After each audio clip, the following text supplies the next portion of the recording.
2025 సంవత్సరం మిథున రాశి వాళ్ళకి చెప్తున్నాను.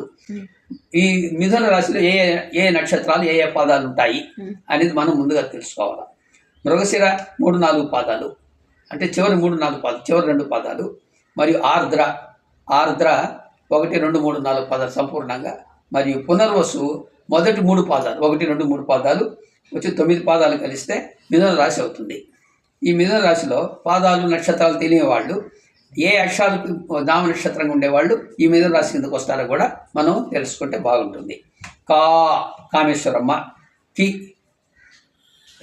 కిరీటి, తర్వాత కాకి, కూఖం గచ్చ, జ్ఞానోత్తం, ఈ విధంగా. తర్వాత కేకోహ, కేదారేశ్వర్, కోమలమ్మ, ఈ పద పేర్లుగా ఉండేవాళ్ళు ఈ మిథున రాశి కిందకి వస్తారనమాట. ఆదాయం 14, వ్యయం 2, రాజపూజ్యం 4, అవమానం 3. ఈ రాశి వారికి ఏ కార్యక్రమం చేపట్టినా సులభంగా పూర్తి చేస్తారు. ఈ సంవత్సరం అంతా ఈ రాశి వాళ్ళకి బాగుంటుంది. ఏ కార్యక్రమం అయినా సరే సులభంగా పూర్తి చేస్తారు. అన్ని రంగాల వారికి యోగదాయకంగా ఉంటుంది ఈ సంవత్సరం మిథున రాశి వాళ్ళకి. కొంత అనారోగ్యం, జీవిత భాగస్వామికి కొంత అనారోగ్యం చేసే సూచన కలదు.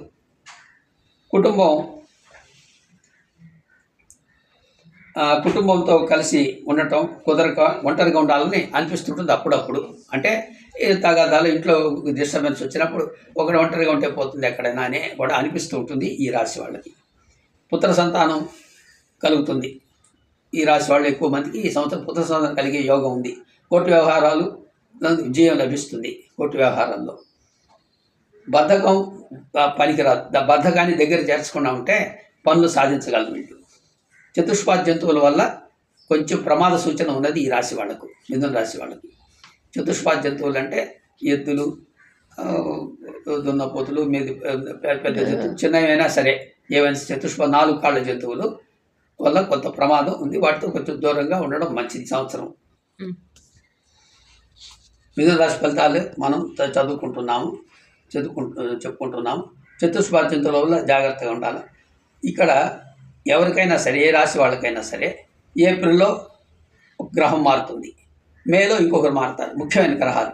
మార్చిలో ఇంకొక గ్రహం, రాహు కేతువులు, శని, గురువులు ముఖ్యంగా చూసుకోవాలి. ఎందుకంటే వాళ్ళకి ఎక్కువ కాలం ఉండేవాళ్ళు ఒక్కొక్క రాశిలో. మార్చిలో గురువు మారుతారు.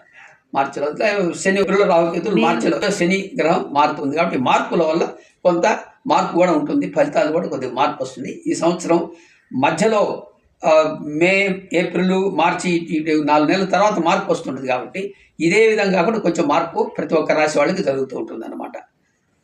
అట్లనే భూగ్రహ మాలోకి గురుగ్రహం ప్రవేశిస్తాడు.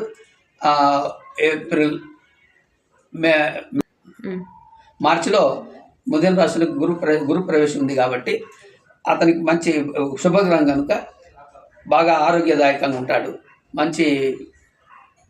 మంచి ఆలోచనలు కలుగుతాయి. మొట్టమొదట గురువు ఒకటో ఇంట్లో ఉన్నారు. ఒకటో తనుభావం కాబట్టి అది తనుభావంలోకి గురువు వస్తే మంచి ఆలోచనలు, మంచి పేరు కూడా, కీర్తి ప్రతిష్ట వల్ల సంపాదించుకుంటారు. మాట తొందర వల్ల భార్య వైపు వారితో లేదా భార్యతో తగాదాలు ఇచ్చే సూచనలు ఉన్నాయి ఈ రాశి వాళ్ళకి. మాట తొందర వల్ల మాటలు మిగలకుండా, మాటలు తొందరపడకుండా జాగ్రత్త ఆచితూచి మాట్లాడితే వీళ్ళకి ఏ ప్రమాదం లేదు ఈ సంవత్సరం అంతా మిథున రాశి వాళ్ళకి. అక్టోబర్ తర్వాత వివాహ యోగం కలదు ఈ రాశిలో కొంతమందికి. అక్టోబర్ తర్వాత నమ్మక ద్రోహులకు దూరంగా ఉండండి. ఎందుకంటే నమ్మించి మోసం చేసేవాళ్ళు కొంతమంది తయారవుతారు. కాబట్టి రాజకీయ నాయకులు యోగదాయకమైన కాలమే. అన్ని వృత్తుల వాళ్ళకందరికీ కూడా మిక్కిలి యోగదాయకమైన కాలం.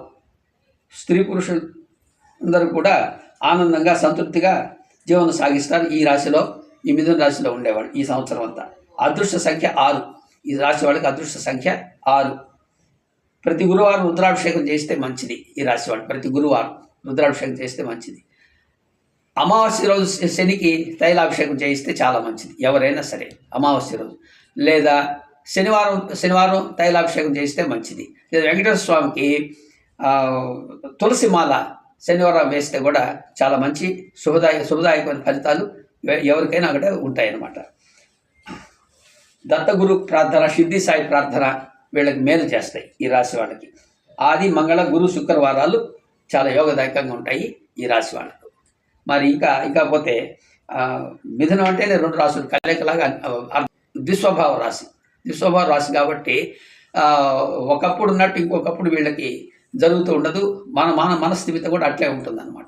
కానీ ఈ సంవత్సరం మాత్రం మిథున రాశి వాళ్ళకి యోగదాయకంగా, లాభదాయకంగా, అభివృద్ధి పరంగా ఉంటుందని చెప్తూ ఉన్నాను.